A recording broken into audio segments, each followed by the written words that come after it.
오늘도 하나님의 은혜가 우리 모두에게 가득하시기를 주님의 이름으로 축복합니다. 이제 바울이 전도 여행을 마치고 이제 예루살렘으로 올라오게 됩니다. 가이사랴의 몇 제자가 함께 가며 한 오랜 제자 구브로 사람 나손을 데리고 가니 이는 우리가 그의 집에 머물려 함이라. 이 가이사랴는 이제 예루살렘과의 거리가 한 100km 정도 되는 그런 도시입니다. 그러니까 이 가이사랴에서 이 예루살렘까지 한 100km 정도를 바울을 옹위해서 바울과 함께 여행을 하는 이런 제자들이 있는 것이죠. 지금처럼 차를 타고 가는 것이 아닙니다. 우리가 차를 타고 가더라도 한 100km 정도를 우리가 함께 움직여 주는 것은 쉬운 일이 아니지요. 100km 정도를 이렇게 대신 운전을 해준다거나 내 차로 이렇게 모셔다 준다거나 이러는 일들은 우리 이 시대에 자동차와 같이 편리한 것이 있어도 쉽지 않은 시대입니다. 그런데 이 시대에는 걸어 다녔습니다. 그러니까 우리가 자동차를 타고 한 3시간 정도 왕복하면 되는 그런 거리도 가깝지 않은 거리, 부담스러운 거리라고 이야기할 수 있는데 지금 이 제자들은 3일 동안을 함께 걸어가는 여행을 가는 것이죠. 들판에서 자야 하고 불편한 잠자리와 그리고 그 고된 이 3일 동안을 걸어가야 하는 이 길은 힘들고 고생스러운 길일 수밖에 없습니다. 힘들고 고생스러울 뿐만 아니라 그 시대의 일반적인 그런 강탈 문화, 어디든지 도적이 숨어 있을 수 있어서 위험할 수 있는 이런 문화들 때문에 약탈 경제권이라고도 이야기를 하죠. 약탈을 하지 않으면 생활하는 데 너무나 궁핍하고 어려운 그런 자연적인 배경들 때문에 기회만 되면 누구든지 약탈하고 훔치고 하는 것이 경제활동 가운데 하나로 여겨질 정도인 그 땅에서 지금 그 위험한 길을 지금 바울과 함께 제자들이 가겠다고 나서고 있는 것입니다. 그래서 이제 그것은 그 자체가 참 큰 헌신이고 큰 도움인 것이죠. 우리도 이와 같이 하나님의 일꾼들을 위하여 사역을 위하여 자원해서 이렇게 수고하고 헌신하는 그런 하나님이 기뻐하시는 헌신자들이 많이 일어나게 되시기를 주님의 이름으로 축복합니다. 예루살렘에 이르니 형제들이 우리를 기꺼이 영접하거늘 이렇게 멀고 먼 길을 갔더니 예루살렘에서는 이제 하나님의 말씀을 증거하고 예수 그리스도를 선포하고 복음을 확장시킨 선교 사역을 하다가 돌아온 이들을 이제 환영을 합니다. 기꺼이 영접하고 환영을 합니다. 우리가 수고를 하고 이렇게 하더라도 우리가 인정받을 때 우리는 힘을 얻습니다. 축구 같은 것을 우리가 경기를 볼 때 홈그라운드 이점이라는 것이 있습니다. 그게 뭐냐면 홈그라운드에서는 팬들이 자기 팀을 지지하는 팬들이 더 힘있게 응원해 주기 때문입니다. 그러면 선수들이 힘도 나고 발걸음도 가벼워지고 날쌔지고 그래서 이제 어웨이 경기를 하는 그런 팀에 비해서는 이길 가능성이 훨씬 많은 거죠. 팬들이 지지해주고 더 큰 소리로 응원해주고 그러니까 힘이 나니까 그런 또한 상대편 선수에 대해서는 야유를 하고 그러니까 그것을 의식하지 않으려고 해도 사람들은 그렇게 격려해주고 칭찬해주고 인정해주는 거기에 대해서 더 힘을 얻게 되고 위로를 얻게 됩니다. 바울과 또한 그 일행들도 이와 같이 환영하는 그 영접함에 이제 그동안의 그 오랜 고생스러운 선교 여행에 대한 그런 모든 수고에 대한 그 위로를 얻고 힘을 얻게 되었고 그랬을 것입니다. 그래서 바울을 무난하니까 바울도 이들에게 또한 이제 선교 보고를 하는 것이죠. 그 이튿날 바울이 우리와 함께 야고보에게도 들어가니 장로들도 다 있더라. 바울이 무난하고 하나님이 자기의 사역으로 말미암아 이방 가운데서 하신 일을 낱낱이 말하니 이렇게 하나님께서 이방인 가운데서 어떤 일을 행하셨는지를 낱낱이 이야기합니다.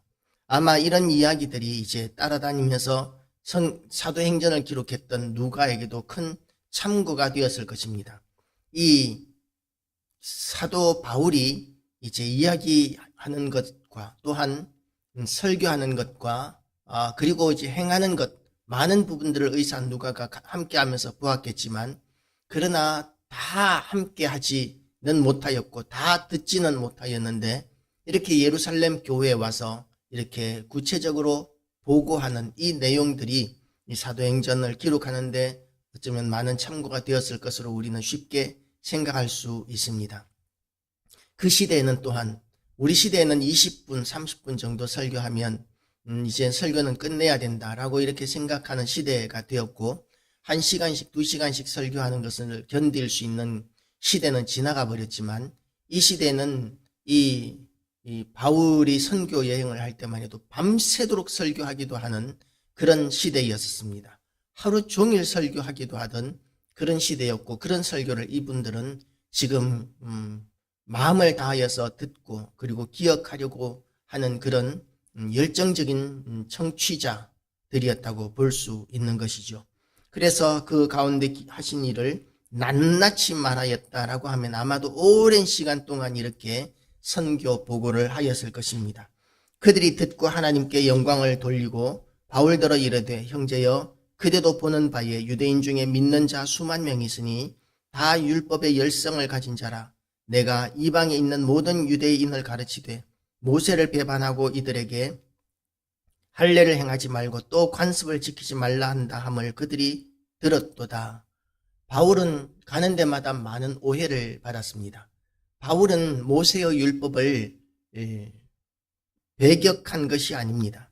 모세를 배반한 것이 아니라 이 모세의 율법을 예수님께서 하신 것처럼 완전케 하신 것이죠. 그렇게 완전케 하신 것을 가르치고 선포했는데, 모세의 율법이 완전한 것이라고 여기던 그 유대인들에게 있어서는 이 모세의 율법을 배반한 것으로 이렇게 오해를 하고 또한 모함을 하였던 것이죠. 이렇게 모세의 율법에 대하여, 바울에 대하여 모함하고 오해하는 이런 이들이 많이 있었기 때문에 이 현실에 대해서 해명할 필요가 있습니다. 그런데 우리가 자칫 잘못 생각하고 있는 문제에 대해서 우리가 오해를 하면, 그리고 거기에 대해서 우리가 확신을 하게 되면 그 사람이 하는 말에 대해서 우리는 귀담아 들으려고 하지 않습니다. 저건 변명일 뿐이야, 저건 거짓말이야, 내가 들은 게 확실해 라고 하면서 우리가 한번 생각한 것을 절대적으로 이렇게 돌이키려고 하지 않는 것이 사람의 완고함과 완악함이라는 것이죠. 그래서 우리는 우리의 마음을 내려놓을 수 있어야 합니다. 내가 들은 것이 잘못된 것일 수 있다. 그래서 마음을 열고 우리가 이렇게 폭넓게 생각하지 않으면, 그러면 우리는 잘못된 결론을 내릴 수 있습니다. 우리가 광우병 사태 때를 기억합니다. 광우병 사태 때 우리는 미국 소고기가 들어오기만 하면 우리나라 사람들은 다 죽는다라고 여겼습니다. 미국 소고기뿐만 아니라 미국 소의 부산물, 그러니까 악교라든지 소가죽으로 만드는 악교라든지 또는 이 젤리라든지 소고기의 소의 부산물로 나오는 어떤 것이라도, 또한 화장품이라든지 그런 것들조차도 미국 것과 상관이 있기 때문에 우리나라 사람들은 광우병으로 다 죽는다라고 이렇게 이야기들을 했었습니다. 많은 사람들이 그 사실을 믿었습니다. 그래서 어떤 코미디언은 이제 미국 소를 이 밤톨만큼만 먹어도, 한 점만 먹어도 광우병에 우리나라 사람들은 걸린다. 왜냐하면 우리나라는 이 유전자가 다르기 때문이다 라고 이렇게 이야기를 했었고, 또 어떤 연예인은 내가 청산가리를 퍼먹을지언정 미국 소고기는 먹지 않겠다라고 이렇게 이야기하기도 했었습니다. 광우병에 대한 오해였던 것이죠. 그리고 그 광우병 오해로 인한 그 데모로 인해서 얼마나 많은 국가 혼란이 일어나고 많은 비용이 지불되었는지 모릅니다. 그런데 지금 지나고 나서 보니까 어떤 현상이 생깁니까? 그렇게 청산가리를 입에 털어 넣을지언정 미국 소고기는 먹지 않겠다고 하는 사람이 그 미국 소고기를 가지고 햄버거 사업을 하고 있다고 합니다. 그리고 지금 우리나라에서 가장 많은 소비를 하고 있는 수입 소고기가 미국산 소고기라고 합니다. 그 오랜 세월 동안 우리나라 사람들이 미국산 소고기를 그렇게 많이 먹어도 광우병에 걸린 사람은 한 사람도 없다는 것이죠. 그래서 우리가 그렇게 목숨을 걸고 그 미국 소고기를 막으려고 했던 그 모든 것들이 사실은 잘못된 정보에 의한 혼란이었다라는 것이죠. 그 혼란을 내려놓을 생각들이 그 시대에는 없었습니다. 그렇게 우리는 얼마든지 잘못된 생각을 할 수 있습니다.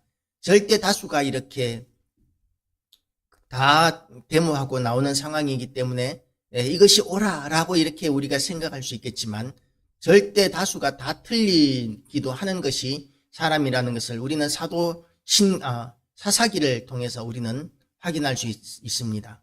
온 이스라엘 사람들이 그 시대에는 왕이 없어서 그 마음에 옳은 대로 행하였더라. 그 마음에 옳은 대로 행하였는데 그 마음에 악한 대로 행한 것이 아니라 옳은 대로 행하였는데 그것이 하나님을 대적하는 것이고 하나님 앞에 범죄하는 것이고 하나님을 떠나는 것이고 하나님의 진노를 불러 모으는 것이었습니다. 그렇기 때문에 모두가 다 그 마음에 옳은 대로 행하는 것이 옳은 것이 아닙니다. 하나님이 옳으십니다. 하나님의 말씀이 옳으십니다. 그런데 오늘 본문의 말씀을 보면 이 바울이 행한 이 완전한 율법, 예수 그리스도의 온전한 복음을 선포한 그것이 잘못된 것이라고 생각하는 사람들이 많이 있는 것이죠. 이들에게 아무리 설명을 한다 해도 바울이 옳다라는 것을 인정할 분위기가 아니었던 것 같습니다. 그러니까 바울이 또 내려놓습니다. 야고보와 장로들이 이렇게 이야기합니다. 서원 한 4사람이 우리에게 있으니 그들을 데리고 함께 할 결례를 행하고 그들을 위하여 비용을 내어 머리를 깎게 하라. 그리하면 모든 사람이 그에 대하여 들은 것이 사실이 아니고 그래도 율법을 지켜 행하는 줄로 알 것이라. 이것은 목회적인 관점에서 교회의 평화를 위하여 바울에게 양보를 요구하는 것입니다. 진리는 우리가 절대 포기할 수 없는 진리는 있습니다.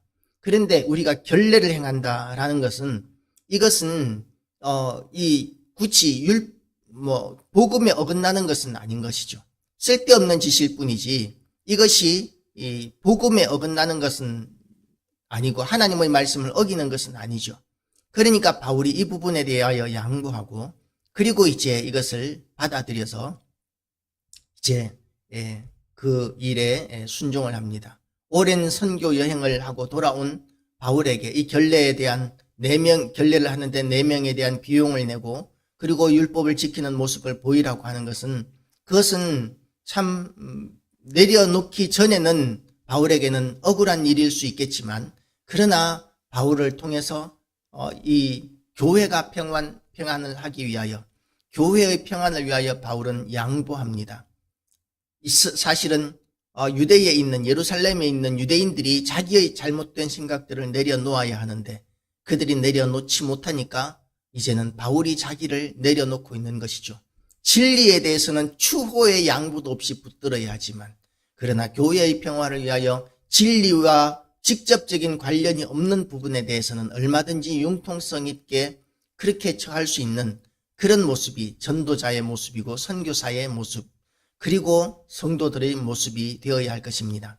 그래서 우리가 이 진리는 생명을 걸고 붙들고 지키되 진리에 관한 것이 아닌 내 개인적인 감정이나 가치관에 대한 것이라면 얼마든지 양보해서 오직 하나님께 영광 돌릴 수 있는 우리 모든 교회와 성도 되시기를 주님의 이름으로 축복합니다. 기도하시기